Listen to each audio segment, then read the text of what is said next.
tự chim nôn rồi tiền đó linh này lại chọc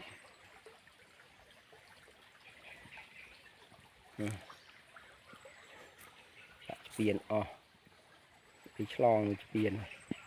rầu trong rồi mệt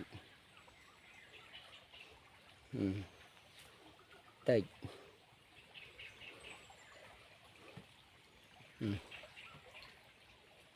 tịch tịch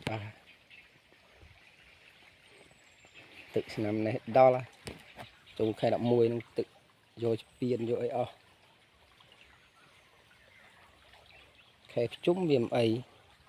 hơi chung nên giờ bị tự thông đó nè